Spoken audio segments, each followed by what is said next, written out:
Hi, and welcome to SwitchClimber.com's demonstration video of the teacher interface. When you log into your account with your username and password, this is where you land. This is the teacher interface page. If you log in with your student's username and password, you go directly to the activities. The student never sees this page. So I will go through the features of this page so you feel confident using it. The first thing up here on the right top is the teacher profile. And you can click on that to edit the information if needed: name, phone number, email, and facility name. And then over here on the far right is where you add students. You can see to the left I've already added 2 students, John Brown and Jane Anderson. If you want to add another one, you click there and it takes you through adding a name, age, username, and password. And I'm just going to point out the username. This is what your student signs in with, and it's going to start with the prefix LS1, or it's going to be different for you. LS1 stands for this teacher that I've created, Lynn Smith.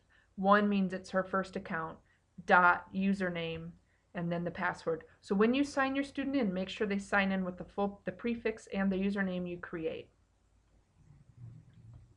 Once you've added a student, they'll have a student profile. So for John Brown, for example, I'm clicking on, you can then go to the student profile tab, and it will show you his name, his age, his login name, again starts with ls1.johnbrown, and his password, which is password. You obviously want to be a little more creative than that.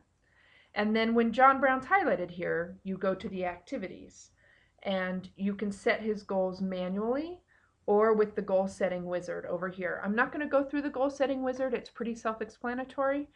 When you click on it, it will ask you some questions and help you decide which level to start your student at. You can set the criteria for how they hit the switches and the number of trials here.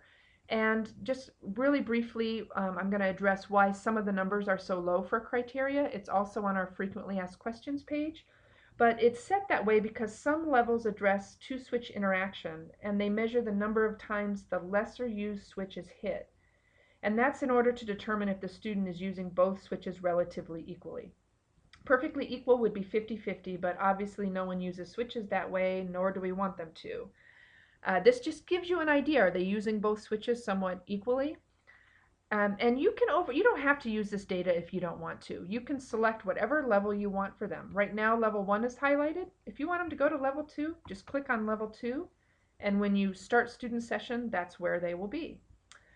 Going back here, I'll show you some data. If you want to see how the student did the last time that they were on their programs, just click the little triangle next to the activity name, and it shows you here that John Brown was on Tuesday, January 18th at 10:33 in the morning. He hit switch 1 16 out of 19 times and switch 2 3 out of 19 times. So that just tells you right off the bat he's mostly using switch 1, occasionally hitting switch 2. Traveling, I click that triangle, I see similar data. 82% on switch 1, 18% on switch 2. Sleepy Moon, the triangle doesn't move because he's never done it, so there's nothing to see. In fact, you can see over here I've excluded it. You can include or exclude activities if you think that that student is not interested in them, and then they will never show up.